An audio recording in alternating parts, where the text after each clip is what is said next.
Hi everyone, I am Wafa Langav and welcome you all in Grammar in Detail. If you are new and not subscribed the channel, so please subscribe the channel and press the bell icon to get some more videos about grammar. Today we will be discussing ditransitive verb design from active voice into passive voice. Before starting this, we will just put a glance on the definition of di or detransitive verbs. Di or d means to transitive which can be changed into passive voice and verb which shows an action. So those verbs which need two objects and can be changed in passive voice into four ways. We are able to change them into four ways are called di or detransitive verbs. Ditransitive verbs need one direct object and one indirect object. What is direct object? All non-livings are called direct object and all livings are called indirect object. So whatever the livings we have, those are known as the whatever the non-livings we have, those are known as the direct, and whatever the livings we have, those are called indirect object. Why do they need two objects? If you put one of the objects, the meaning won't be clear and understandable. So for that we need to put two objects with that. If I say, he designs me, he designs me, a question arises, how can he design me? For that, you need to put the other object. And if I say he designs a map, again a question arises, for whom does he design the map? So for that, indirect and direct object both should be brought together. I say he designs me a map. So he designs me what? A map.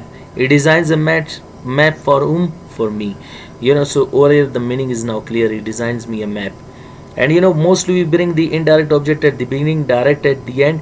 But if you want to shuffle the places, direct in the place of indirect and indirect in the place of direct, so your indirect object me will be followed by a preposition. Suppose he designs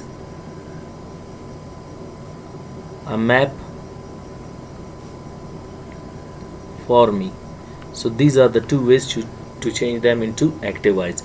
But our main target is how we are going to change them from active voice into passive voice into four ways that we are going to discuss.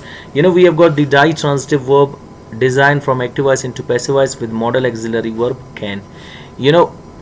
Can is the modal auxiliary verb which is used for an action which is having 50% possibility to be done.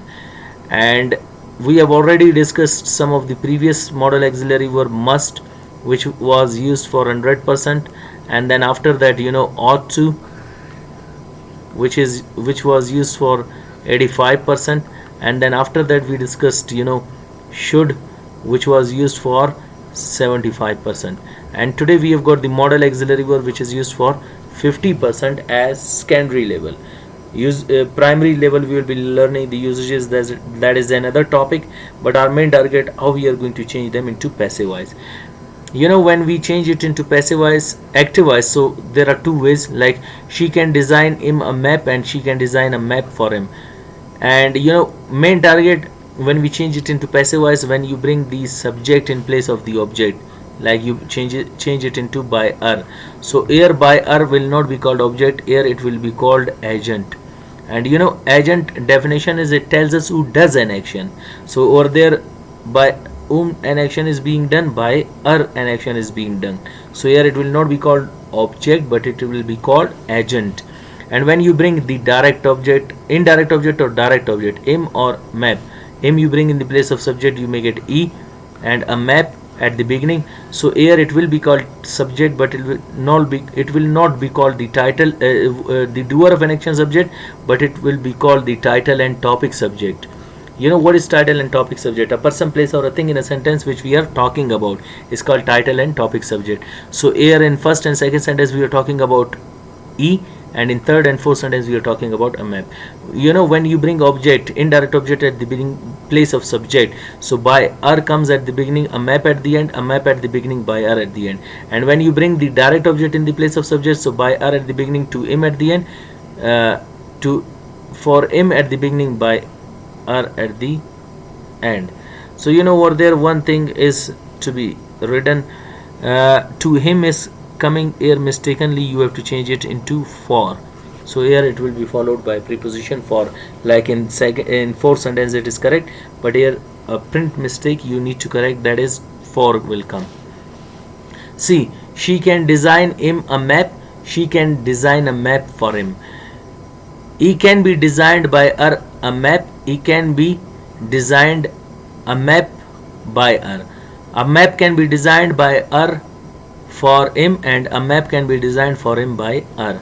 Next we have got negative sentences. Those sentences in which we deny the statement, reject the statement and refuse the statement are called negative sentences. She cannot design him a map. She cannot design a map for him.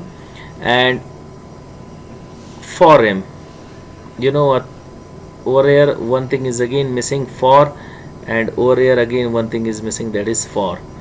Now he can not be designed by her a map. He cannot be designed a map by her. A map cannot be designed by her for him, and a map cannot be designed for him by her. Next, interrogative sentences. Those sentences in which we ask question, put queries are called interrogative sentences. Can she design him a map? Can she design a map for him? Can he be designed by her a map? Can he be designed a map by her? Can a map be designed by her for him? Can a map be designed for him by her? Next we have got the formal sentences. Those sentences in which we ask question, deny the statement, we ask them in a formal and polite way, in a respective way. We use it with our elders, seniors, are called formal sentences. Can she not design him a map? Can she not design a map for him? Can he not be designed by her a map? Can he not be designed a map by her? Can a map not be designed by her for him? Can a map not be designed for him by her? Next we have got informal sentences. Those sentences in which we ask question, deny the statement, and we ask them in an informal way. Can't she design him a map? Can't she design a map for him? Can't he be designed by her a map? Can't he be designed a map by her? Can't a map be designed? You know, over here instead of map we put fee. This is to be made correct. It becomes map. Like, can't a map be designed by her for him, and can't a map be designed for him by her? So these are the sentences of ditransitive verb, you know, designed from active voice into passive voice, and with our subject she, with modal auxiliary verb can, from active voice into passive voice into 4 ways. So hope you got today's lecture. Wish you best of luck. See you next time with next lecture. Goodbye.